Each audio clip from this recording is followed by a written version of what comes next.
Welcome to Chamber Chat. I'm Judy Taylor, President of the Habersham County Chamber of Commerce, and thank you for joining us today. My first guest is Justin Ellis, and he is Director of the Soque River Watershed Association. Justin, welcome to Chamber Thanks, Chat. Judy. It's great to be here. Well, I just really appreciate your being on this today. And Thank you. Justin, first, let's just quickly start off. I want to congratulate you on such a successful pig roast recently. Thank you. My husband and I attended, and we enjoyed it. We learned a lot. And even though we're tech fans, and I have to throw that in, we enjoyed Vince Dooley.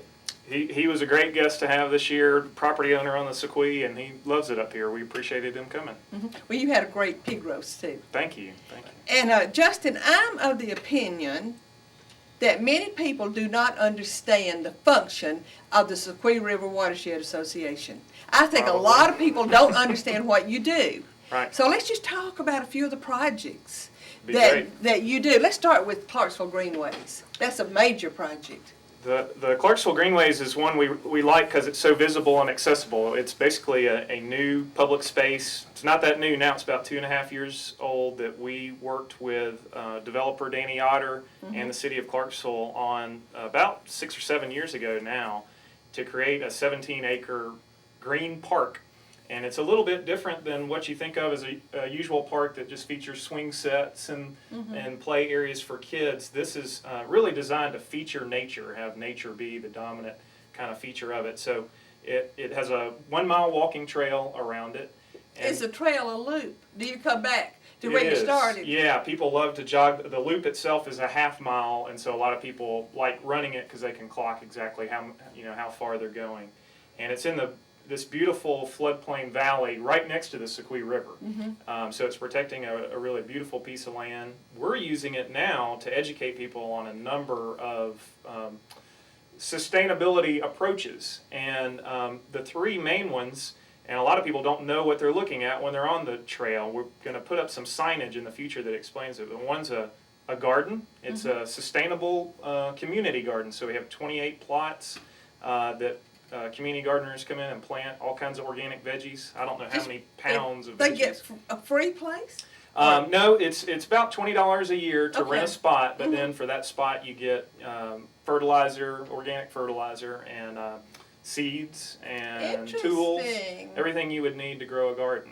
Boy, that would be a neat project for small children growing up too, to learn how vegetables are grown, or how herbs are grown, or flowers are grown. And that's why we're doing it. We think part of being green is knowing how to grow things, both food and just growing things in the environment to help the environment.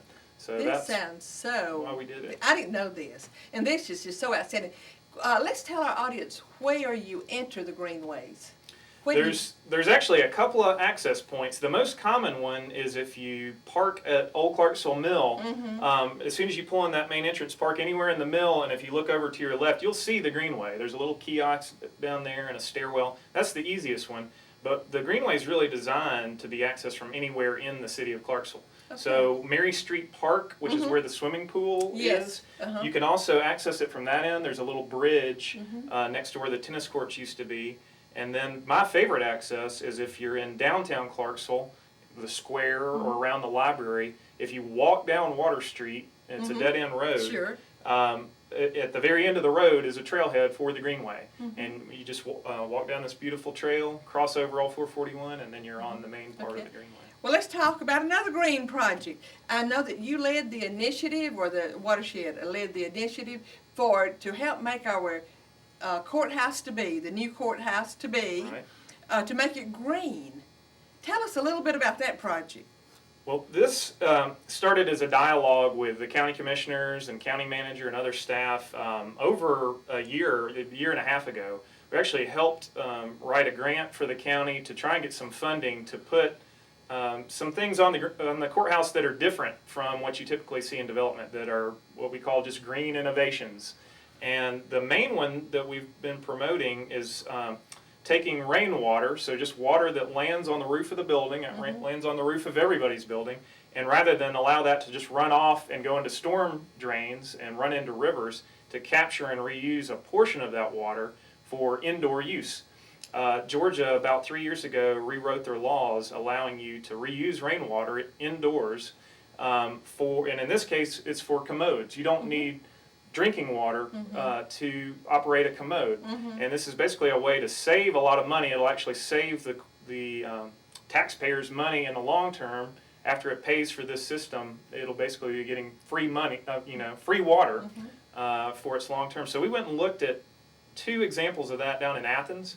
Athens' school system likes this approach so much that all their new schools are going to put these systems on there. This is amazing. Well, let's quickly talk about something that most people would not think the watershed is into. Tell our audience about your farmers markets and how they can participate. This is probably one of the most exciting things that we do. In fact, as soon as I leave the show today, I'm going to set up for this farmers market. It's an online farmers market. It's called Northeast Georgia Locally Grown. You can either Google that, or if you just find our website, soque.org, you can find a link to this farmers market. But it's a new type of farmers market because farmers today are so spread out, and in a rural area, customers are spread out too. This is a way to consolidate food grown locally for people who want to eat more local food. And we started it April a year ago, so it's been around for a year and a half now. We have fortunately sold, I think it's almost $60,000 in local food since we opened the market through this site. Amazing. So you're helping the farmers and helping the people who want to buy local food. And the way this started is we were talking to local growers about what could we do to help you get food to people here in our area, because a lot of farmers were growing food and driving to Atlanta and selling it there, and we didn't want all that food going to Atlanta. We wanted to keep some of it here. And they like this system because they don't have to set up a table, bring everything, see if it sells, and if it doesn't, take it back home and figure out what to do with it. This way, everything's pre-sold. It's a lot like shopping on the internet, but you have really pretty color pictures of each item that you're ordering and the prices, so you know exactly what you're going to get. And we have 2 locations that we do the drop-offs of the food. One in Clarkesville at Grace Calvary Church. They've been a great partner to us. They let us use their carport for the deliveries. And then another one in Tiger. So we're having a regional impact. Rabun, White, Stevens, and Habersham County all use this. That just sounds so good, Justin. So much of this I didn't know. I knew a little bit about what you did, but I certainly didn't know all of this. But Justin, it's hard to believe, but our time is up. And but thank you so much for being on Chamber Chat today, and good luck to you. You're doing a fantastic job with the Watershed Association. And please stay with us. We're going to take a short commercial break, and we'll be right back with our next guest.